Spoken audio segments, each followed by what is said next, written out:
New series start करने जा रहे हैं। चलिए वीडियो को स्टार्ट करते हैं। सीरीज के स्टार्टिंग में हम टियांग सेट का सीन देखते हैं जहां एल्डर ज्यू ने इमोर्टल लेवल पर रीच कर लिया था और वहीं हम अपने सीरीज के मेन हीरो शुयांग को भी देखते हैं जिसे एल्डर ज्यू कहते हैं कि जल्दी से अपने कल्टीवेशन लेवल को बढ़ा लो, और ये बोलकर एल्डर ज्यू न्यू वर्ल्ड में टेलीपोर्ट हो जाते हैं। अब शुयांग को कल्टीवेशन करते हुए 10,000 साल बीत चुके थे, लेकिन अभी भी इमोर्टल लेवल पर वो रीच नहीं कर पाया था। जिसके बाद और भी कई हजार साल बीत जाते हैं और शुयांग के कई दोस्त इमोर्टल लेवल पर पहुंचकर न्यू वर्ल्ड में टेलीपोर्ट हो गए थे, लेकिन शुयांग अभी भी इमोर्टल लेवल पर नहीं पहुंच पाया था। यहाँ तक कि एक छोटा सा बच्चा और शुयांग के अंकल और एक फॉक्स भी इमोर्टल लेवल पर रीच करके न्यू वर्ल्ड में टेलीपोर्ट हो गए थे, लेकिन शुयांग अभी भी वहीं पड़ा था, जिससे उसे बहुत ज्यादा गुस्सा आ जाती है। लेकिन अब शुयांग ने भी इमोर्टल लेवल तक पहुंचने का ठान लिया था और इसलिए वो एक माउंटेन के केव में जाकर एक सील लॉकर को 10,000 साल पर सेट करके केव के अंदर खुद को बंद करके कल्टीवेशन करने लगता है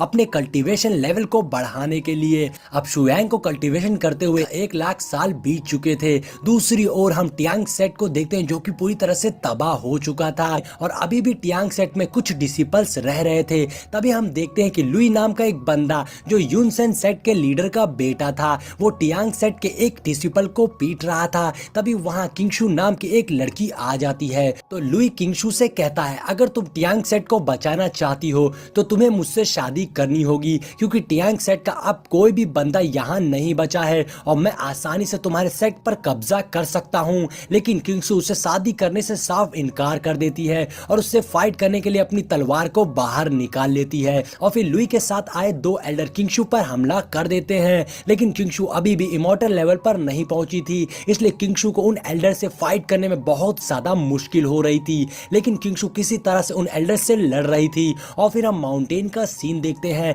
जहां शुयांग ने अपनी कल्टीवेशन करके उस केव से बाहर आ जाता है। लेकिन यहाँ हम देखते हैं कि हमारा हीरो शुयांग अब बुढ़ा हो गया था, क्योंकि उसने 1,00,000 साल तक कल्टीवेशन की थी, इसलिए उसका बुढ़ा होना तो तय था। और तभी यान अपनी पावर से खुद को वापस से यंग बना लेता है। लेकिन दुख की बात यह थी कि शुयांग अभी भी इमोर्टल लेवल पर रीच नहीं कर पाया था, जिससे शुयांग को और भी गुस्सा आने लगता है। अब दूसरी ओर किंगशु अभी भी उन एल्डर से फाइट कर रही थी, लेकिन आखिर में वो हार जाती है। लेकिन फिर भी किंगशु लुई से शादी करने के लिए राजी नहीं होती और किंगशु अपनी स्पिरिचुअल पावर से खुद को मारने चलती है। अब दूसरी ओर शुयांग को यह सब महसूस हो जाता है और जैसे ही किंगशु खुद को मारने चलती है, लेकिन तभी शुयांग किंगशु का हाथ पकड़ लेता है और उसे अपनी जान लेने से रोकता है। अब इधर वो सारे बंदे शुयांग को वहां देखकर हैरान रह गए थे। यहाँ तो टियांग सेट का एक और बंदा जिंदा है। अब एक एल्डर शुयांग के कल्टीवेशन लेवल को चेक करता है, जहां उसे मालूम पड़ता है कि शुयांग अभी भी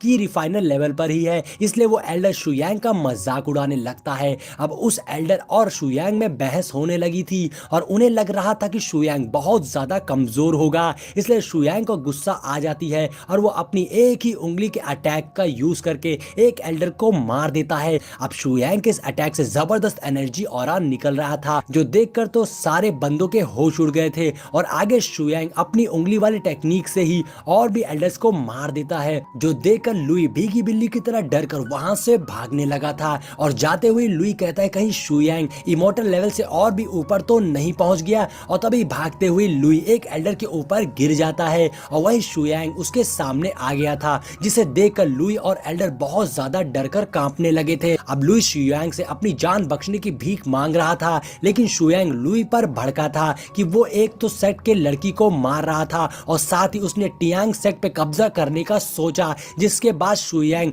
लुई को उठाकर बहुत ही दर्दनाक मौत दे देता है, जो देखकर एल्डर बहुत ज्यादा डर गया था। तो शुयांग उससे कहता है कि मैं तुम्हें एक मौका देता हूं उसकी जान बख्शने का। शुयांग कहता है अगर तुम मुझे अपने सेट ले चलो तो मैं तुम्हें जिंदा छोड़ दूंगा, जिस पर एल्डर राजी हो गया था। अब नेक्स्ट सीन में हम लुई के यूनसेन सेट को देखते हैं, जहां अचानक से तबाही होने लगी थी और बिजली गिरने लगती है, जो देखकर सेट लीडर यानी लुई के फादर लुई जेंग वहां आ गया था, जो ये सब देखकर बहुत ज्यादा परेशान हो रहा था और तभी सेट में एंट्री होती है शुयांग की, जिसे देखकर लुई ज़ेंग शुयांग पर हमला करता है, लेकिन शुयांग अपनी पावर से उसके अटैक को डिस्ट्रॉय कर देता है। अब शुयांग लुई ज़ेंग को उससे फाइट करने को कहता है, नहीं तो वो उसके सारे डिसिपल्स को मार देगा। ये बोलते शुयांग एक डिसिपल को मार भी देता है, जिसके बाद लुई ज़ेंग और शुयांग में फाइट होना शुरू हो जाती है, जहां शुयांग लुई ज़ेंग पर भारी पड़ रहा था और शुयांग लुई ज़ेंग को बुरी तरह से पीट रहा था। तो लुई ज़ेंग अपने सीनियर एल्डर को समन करके बुलाने लगता है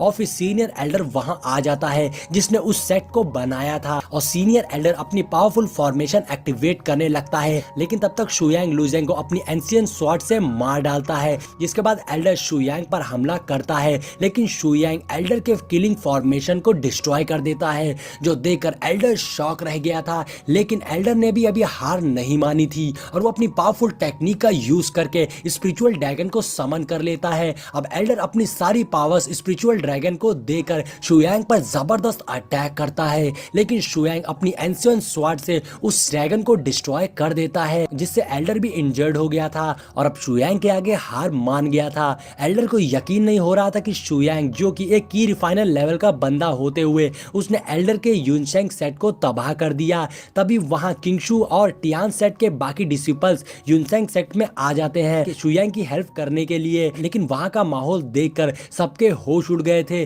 कि शुयांग ने अकेले ही पूरे यूनशेंग सेट को तबाह कर दिया और साथ ही सेट के सारे लीडर और एल्डर्स को भी हरा दिया। तो शुयांग उन्हें बताता है कि वो टियांग सेट का सबसे पहला डिसिपल है, जिससे किंगशु और उन डिसिपल को समझ आ गया था कि शुयांग उनका पूर्वज है, और इसलिए वो सब फौरन ही शुयांग के सामने झुककर शुयांग को ग्रीट करने लगते हैं। और इसी के साथ में हमारी ये कहानी यहीं पर एंड हो जाती है। दोस्तों, इस